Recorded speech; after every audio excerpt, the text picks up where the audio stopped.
नमस्कार, जनतंत्र टीवी देख रहे हैं आप। आपके साथ में हूं संतोष गंगवार। बुलेटिन की शुरुआत करेंगे। उत्तराखंड विधानसभा चुनाव को देखते हुए अब बीजेपी ने महिलाओं को भी चुनाव की कमान सौंप दी है। उत्तराखंड में बीजेपी ने राज्य की 70 विधानसभाओं में महिलाओं को भी सह प्रभारी बनाया है। शुक्रवार को इसकी सूचना जारी की गई। प्रदेश महामंत्री कुलदीप कुमार ने महिला सह प्रभारियों की सूची जारी की है।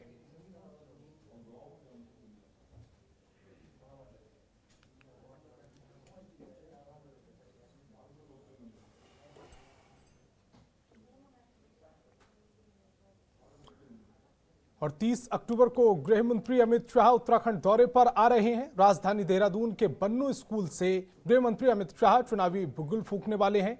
गृह मंत्री अमित शाह की जनसभा को लेकर बीजेपी ने अपनी तैयारी पूरी कर ली है। लगभग 1 लाख लोगों के इस कार्यक्रम में जुटने की बात कही जा रही है। नई ऊर्जा, नई जोश के साथ चुनावी साल के आखिरी क्षणों में गृह मंत्री अमित शाह का दौरा कई राजनीतिक मायनों से महत्वपूर्ण बताया जा रहा है। अमित शाह के दौरे को लेकर मुख्यमंत्री पुष्कर सिंह धामी ने स्थलीय निरीक्षण किया है। इस दौरान मीडिया से बात करते हुए मुख्यमंत्री ने कहा कि मुख्यमंत्री घिसियाली योजना का गृहमंत्री अमित शाह शुभारंभ करने वाले हैं। उनके गृहमंत्री बनने के बाद देश की सुरक्षा काफी मजबूत हुई है। कार्यकर्ताओं में काफी उत्साह है।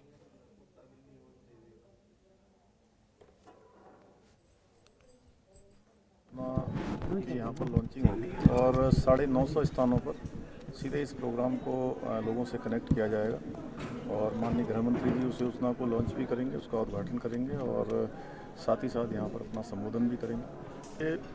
गृह मंत्री जी को लेकर निश्चित रूप से यहाँ के लोगों में बहुत उत्साह है।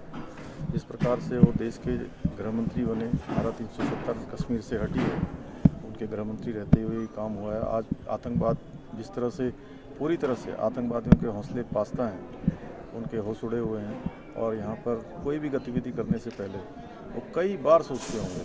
तो निश्चित रूप से ये सैनिक बाहुल्य प्रदेश है। यहाँ के लोगों के लिए हमेशा ही जो है उनका आना एक मैं कहूँगा कि ऊर्जा और उत्साह का कारण रहता है। केंद्रीय गृह मंत्री अमित शाह कल राजधानी देहरादून आ रहे हैं और उनके आगमन की तैयारियों को अंतिम रूप दिया जा रहा है।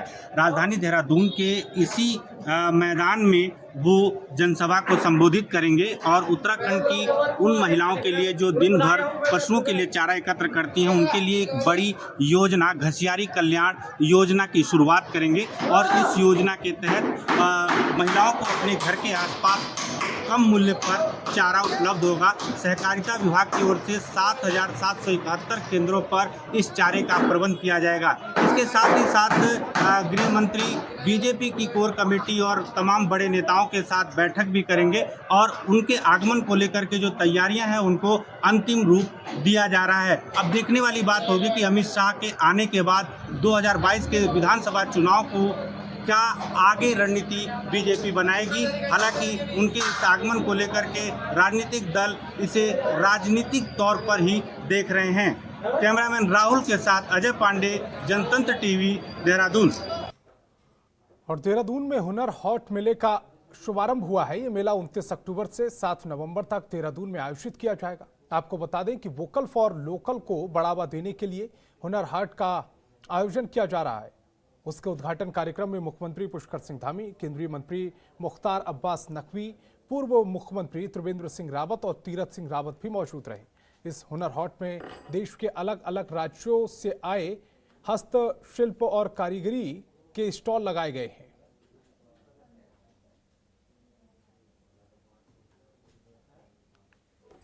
केंद्रीय अल्पसंख्यक कार्य मंत्रालय की ओर से राजधानी देहरादून में हुनर हाट का आयोजन किया गया है और इस हुनर हाट का उद्घाटन मुख्यमंत्री पुष्कर सिंह धामी और केंद्रीय मंत्री मुख्तार अब्बास नकवी ने किया है। आज से लेकर 7 नवंबर तक चलने वाले इस आयोजन में लोकल फॉर वोकल को वरीयता दी जाएगी और इसी उद्देश्य के तहत 29 जगहों पर इससे पहले हुनर हाट का आयोजन किया जा चुका है। ये 30वां आयोजन है जो राजधानी देहरादून में किया जा रहा है, जिसमें स्थानीय उत्पादकों को वरीयता दी जाएगी।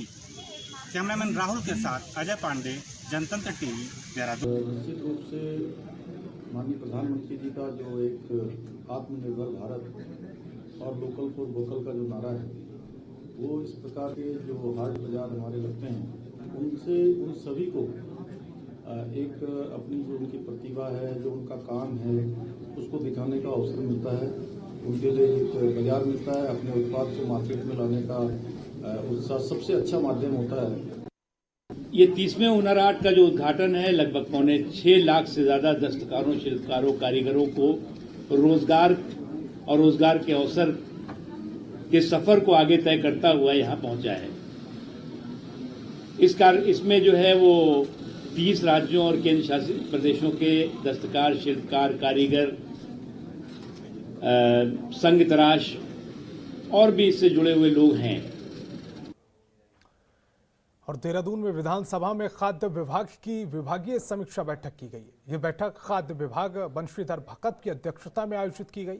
बैठक में खाद्य मंत्री ने खाद्य विभाग के अधिकारियों को निर्देशित किया है और कहा है कि राज्य खाद्य योजना के तहत उचित दर विक्रेताओं की लाभांश 18 रुपये बढ़ाकर 50 रुपये प्रति क्विंटल किए जाने के तैयार प्रस्ताव को अगली बैठक में रखा जाएगा। बैठक में विभागीय अधिकारियों ने जानकारी दी है और बताया है कि राष्ट्रीय खाद्य सुरक्षा योजना रेगुलर के तहत उचित दर विक्रेताओं के पिछले सालों का लाभांश परिवहन मद में 100% बजट जिलों को आवंटित कर दिया गया है। वहीं धान क्रय की समीक्षा के समय विभागीय अधिकारियों ने बताया कि वर्तमान में 692 क्रय केंद्र संचालित हैं। 13,547 कृषकों से कुल 2,93,255 मैट्रिक टन का क्रय 28 अक्टूबर 2021 तक कर लिया गया है। भारी बारिश के कारण धान की फसल के प्रभावित होने की दृष्टि से भारत सरकार से मानकों में शिथिलीकरण करने का प्रस्ताव भेजा जाएगा।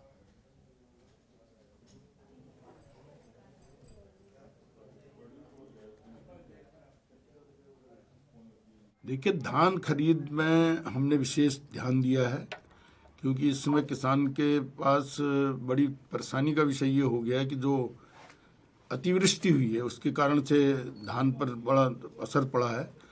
तो धान खरीद को हमने टारगेट करके पूरे प्रदेश में 692 क्रय केंद्रों के माध्यम से हम धान खरीद रहे हैं और 13,547 कृषकों से हमने 2,93,555 मैट्रिक टन धान अभी तक खरीदा है।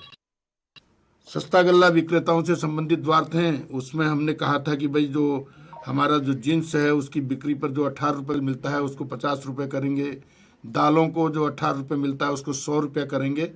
तो उसको दोनों प्रस्तावों को हमने प्रस्तावित करके शासन को भेज दिया है और मैं समझता हूँ अतिशीघ्र अगली या उससे अगली कैबिनेट तक ये आ जाएगा तो ये काम पूरा हो जाएगा।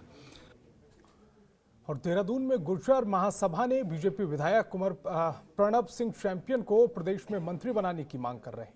आपको बता दें कि विधायक के सामने ही गुर्जर समाज ने विधायक चैंपियन की तारीफ की है और सरकार को चेतावनी दी है कि अगर चैंपियन को मंत्री नहीं बनाया गया तो इसका खामियाजा सरकार को भुगतना पड़ेगा।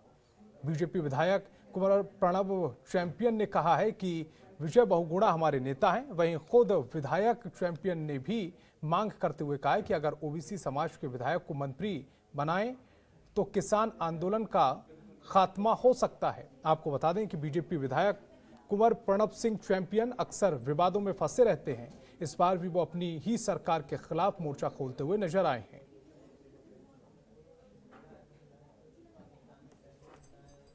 में लेश मात्र कहना नहीं है कि मंत्री बनाओ या ना बनाओ, ये संगठन का काम है। ये आए समाज की तरफ से ओबीसी के। जहां तक मैंने बात में आपकी देखा, कोई चेतावनी नहीं है, खाली सुझाव मात्र है पार्टी को कि जो किसान आंदोलन चल रहा है, जो बीजेपी का ओबीसी वर्ग था, जो बीजेपी का पक्का वोट बैंक था, वो किसान आंदोलन में जुड़ चुका है।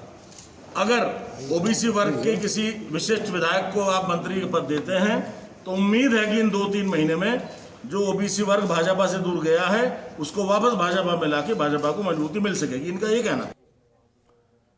और कांग्रेस कमेटी ने मसूरी में दीपावली मिलन कार्यक्रम का आयोजन किया, जिसमें पूर्व मुख्यमंत्री हरीश रावत, प्रदेश अध्यक्ष गणेश गोदियाल भी शामिल हुए हैं। इस कार्यक्रम के दौरान जमकर हंगामा हो गया। मिली जानकारी के मुताबिक कांग्रेस नेता मेघ सिंह कंडारी का कार्यक्रम संचालन की ओर से नाम नहीं लिए जाने से वो नाराज हो गए, जिसके बाद नाराज मेघ सिंह के समर्थकों ने कार्यक्रम के बीच में ही हंगामा शुरू कर दिया।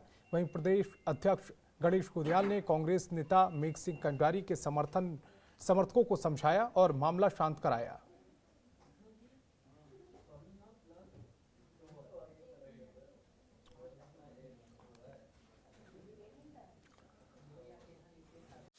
खबरों के निष्पक्ष विश्लेषण के लिए सब्सक्राइब करें Janatantra TV and press the bell icon. Never miss any update.